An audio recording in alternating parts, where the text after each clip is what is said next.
yaitu Presiden Joko Widodo. Dia merusak institusi polisi, tidak bicara dari segi layanan terhadap publik.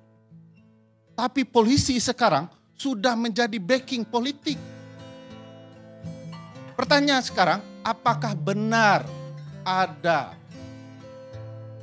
isu partai coklat, parcok?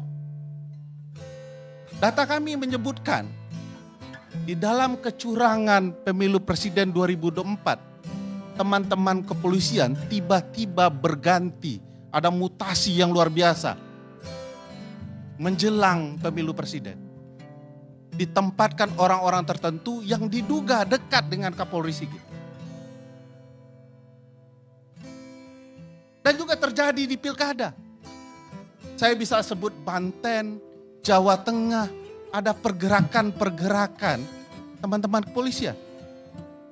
Ibu bapak perlu ketahui, selama pilkada 2024 di beberapa daerah, kepala desa dipanggil oleh kepolisian menjelang 27 November.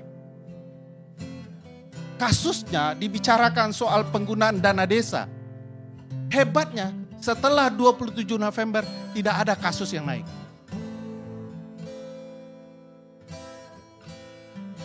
Tiba-tiba di pilkada Banten, kepolisian mengeluarkan indeks kerawanan pilkada versi mereka sendiri. Bukan mengikuti versi indeks kerawanan Bawaslu Provinsi Banten. Lalu dengan alasan itu kepolisian menempatkan orang-orangnya di berbagai TPS. Berapa jumlahnya? Seluruh aparatus itu jumlahnya 27.000, terdiri dari polisi 4.500, terdiri dari TNI 1.500, terdiri dari Limas 21.000.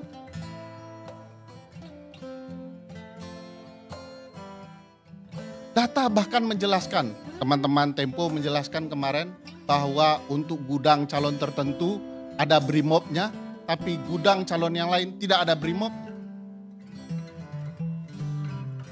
Siapa yang harus merespon ruang politik dari polisi yang melanggar pasal 30 ayat 4 Undang-Undang Dasar ini?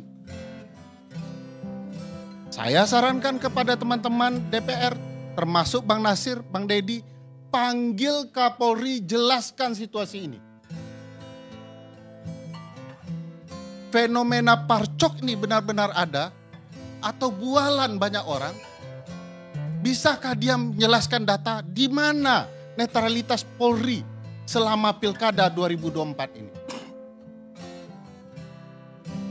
Ketentuan pasal 30 Undang-Undang Dasar 1945 sangat terang benderang bahwa usaha pertahanan keamanan dilakukan dalam sebuah sistem pertahanan keamanan yang dilakukan oleh TNI dan kepolisian. Ini original intentnya pasal 30 ayat 2 ini adalah bicara sinergitas. Jadi saya termasuk orang yang tidak akan bicara soal TNI Polri, Polri akan berada di bawah TNI. Tapi kalau orang yang melakukan pendekatan dan dengan berbagai kajian soal perbaikan kepolisian, kepolisian di bawah kementerian biasa saja. Banyak sekali negara contoh. Ada Amerika, ada UK, ada Kanada, dan lain-lain yang sudah disebut oleh beliau-beliau tadi. Nanti saya akan ulas satu persatu. Untuk menjelaskan soal brutalitas kepolisian ini, saya ingin mengutip kajian betulan dari teman-teman Koalisi Masyarakat Sipil untuk Reformasi Kepolisian. Catatan mereka menarik. 6 tahun belakangan, ya, kepolisian itu anggarannya naik terus. Tinggi, sampai sekarang sudah 126 triliun. Apakah ini anggaran yang luar biasa banyak ini menjelaskan kepolisian sudah memperbaiki diri sebagaimana yang dikehendaki pasal 30 ayat 4 Undang-Undang Dasar, bahwa kepolisian adalah alat negara, ya, dalam hal keamanan dan ketertiban yang bertugas melindungi, mengayomi dan melayani masyarakat. Melayani masyarakat. Mengayomi masyarakat. Apa data yang ditemukan oleh teman-teman koalisi masyarakat sipil? Polisi jadi backing tambang, mengayomi pengusaha, ada di Sulawesi Tengah, di Poso, ada di Kalimantan, ada di Sumatera Barat. Alat negara yang ditugaskan untuk melindungi, mengayomi, melayani masyarakat, sekarang sudah melayani para pengusaha tambang. Teman-teman DPR kemana? Bang Nasir Jamil yang foto profile WA-nya bersama Kapolri di mana? Jangan, tidak perlu dibuktikan Bang. Tinggal di searching saja. Saya heran kalau tidak ada anggota DPR yang berani bicara soal reformasi kepolisian. Dengan satu contoh kasus ini saja.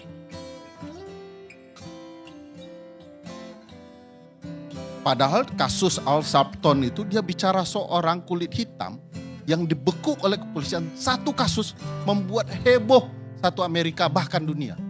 Soal reformasi kepolisian.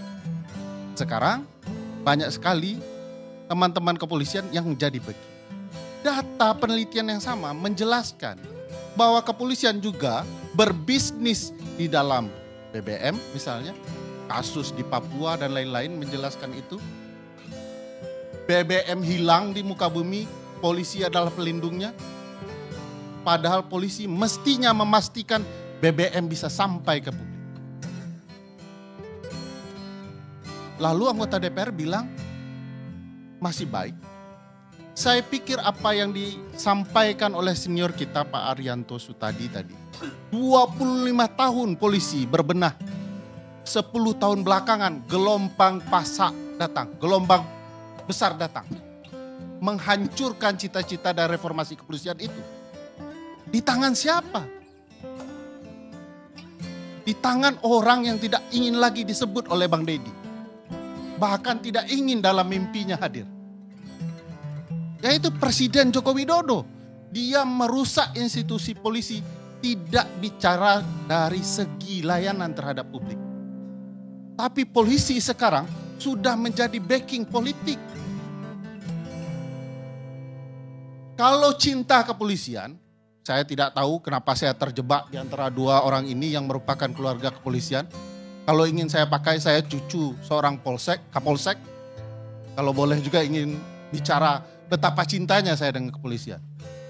Tapi saya terjebak dengan dua orang ini. Dan saya ingin mengatakan, kalau kita ingin cinta kepada kepolisian, benar-benar ingin institusi ini baik, lakukan perbaikan terhadap kepolisian. Sudahlah cacatnya banyak. Kasus Alfi di Sumatera Barat. Pembunuhan siswa di Semarang. Bagaimana salah tangkap di berbagai kota besar. Apa yang dilakukan terhadap demonstran di 2019. Lalu kita masih bicara bahwa masih ada baik-baiknya.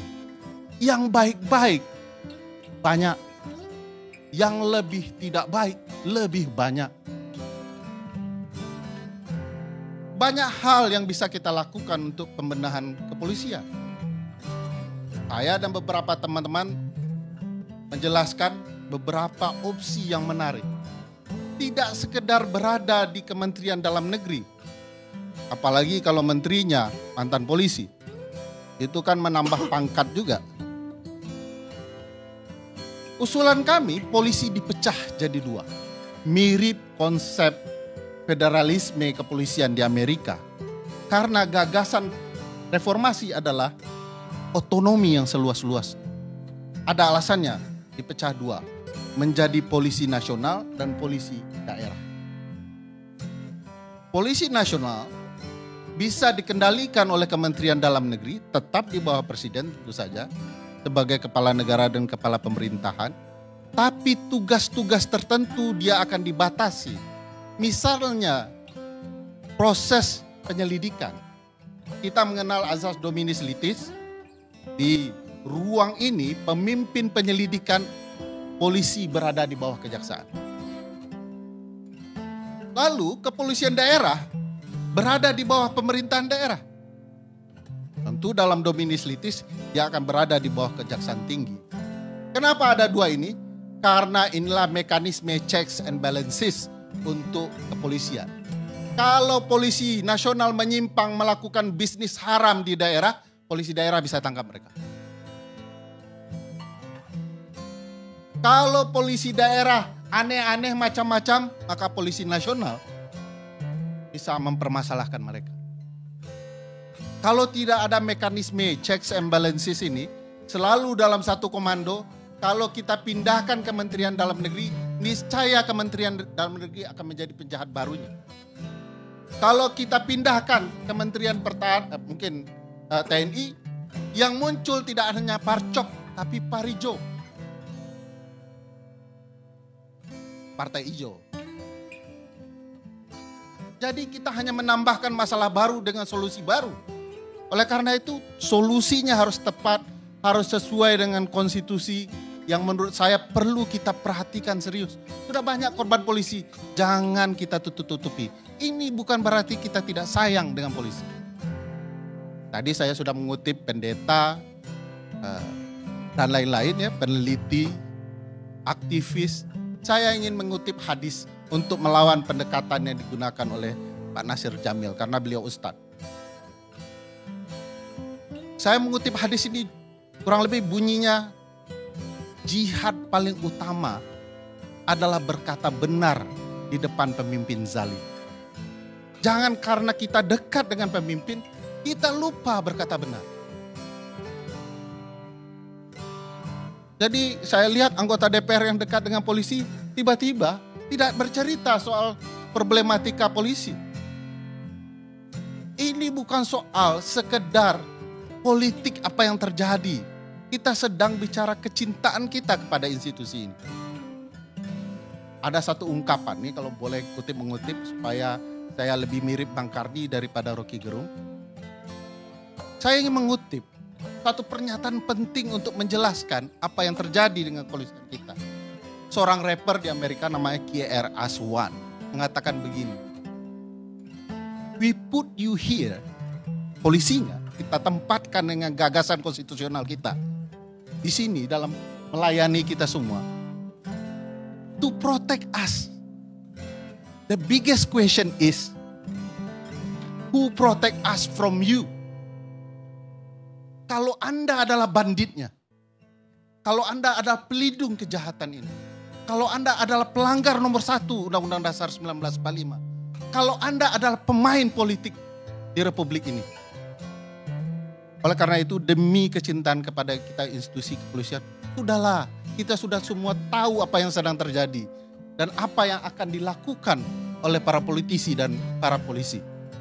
Mari publik yang mengingatkannya, teman-teman kepolisian. Kalau kita tidak ikut mengingatkan teman-teman kepolisian, satu waktu apa yang disampaikan oleh Pak Haryanto tadi, polisi tidak akan lagi menjadi pelayan kita.